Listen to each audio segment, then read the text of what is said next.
What's happening, folks? Back with another reaction, back with some more Keane and more adorable Luca, but we're returning to Perfect Symmetry 2008. Thank you again to Phil. And the next tune is You Don't See Me, which I'm less inclined to interpret literally about visual transparency and more in relation to being seen interpersonally, psycho-emotionally. Perhaps there is a lack of perception, at least as perceived by the speaker, on the part of the other person being addressed. Now, of course, you could be society, you could be a larger, more uniform entity, but I'm inclined to see this on a one-to-one ratio, and it does sound like there is some disconnect, some lack of understanding or perception on the part of the person being addressed. Now, again, that could only be in the mind and eyes of the speaker, and perhaps the other person would have a different view. Nevertheless, it sounds like a situation in which the narrator of the title is feeling like there should be a change, or that things could be different from what they are and seemingly should be different. It sounds like a normative opinion, even though that's not quite overt in the words themselves. Let's see what I can catch in practice. This is Keane. The tune is You Don't See Me, and it's from their 2008 album Perfect Symmetry.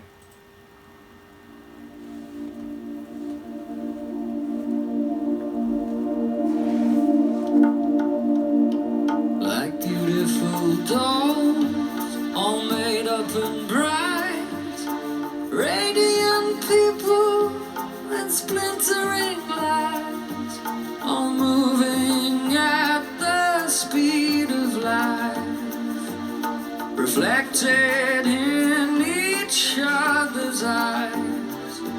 But you're moving so fast through this beautiful scene, you don't see me. You don't see me.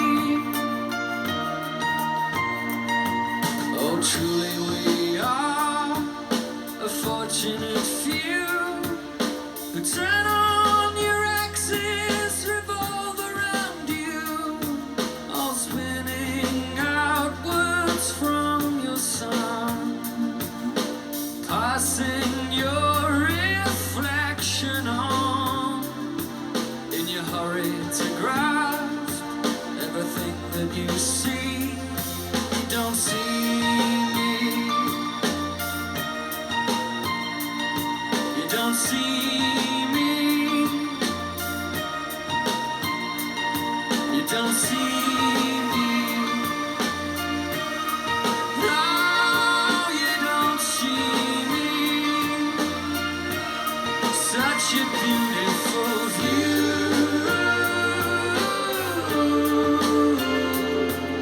I guess you've seen it all,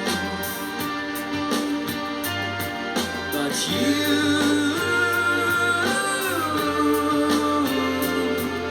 you see nothing at all.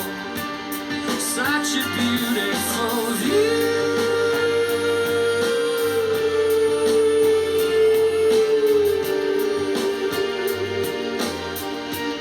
Shining so bright,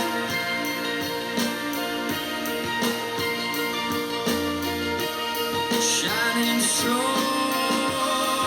bright, so bright, all moving at the speed of light, reflected in each other's eyes. But you're moving with such irresistible speed, you don't see me. You don't see me. You don't see me. No, you don't see me. No, you don't see me.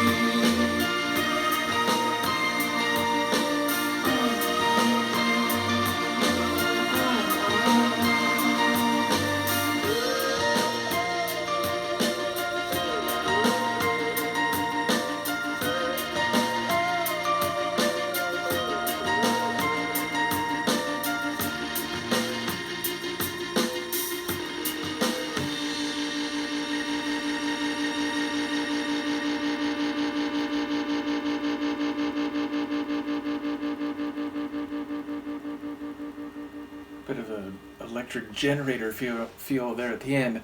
Another beautiful tune, another one where Chaplin's voice is just irresistible, and it's hard to pay attention to the other sonics. Now, I did hear some of them, and there were some nice keyboard layers, including, I think, some string synths in the middle of the tune. There was, I noticed in the percussion, as I often do, sort of the ride cymbal dancing on top.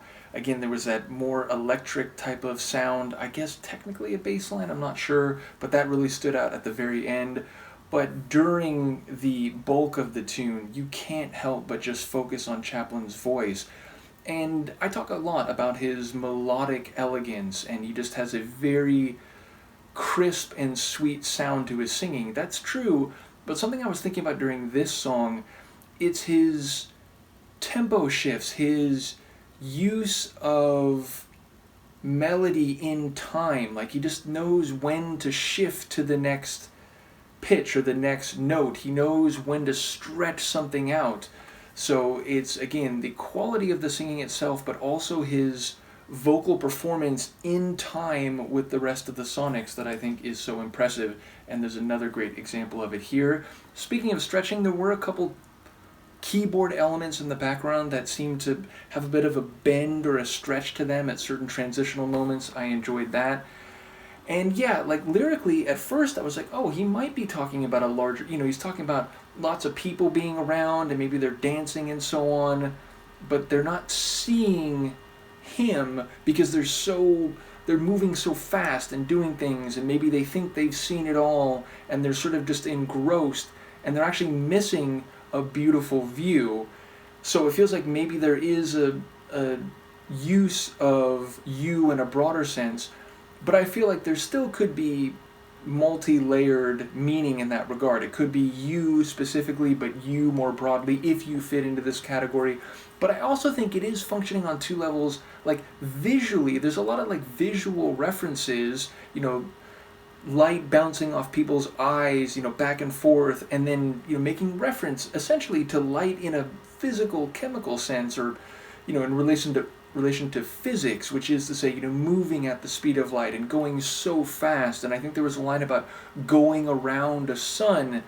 So I think it's using visual and indeed almost like scientific references to seeing, but I think there is like an emotional underpinning or foundation to that, or double layered meaning about, missing what's truly important or missing something truly beautiful because you're just so locked into moving around and doing things and being part of a social scene and so on.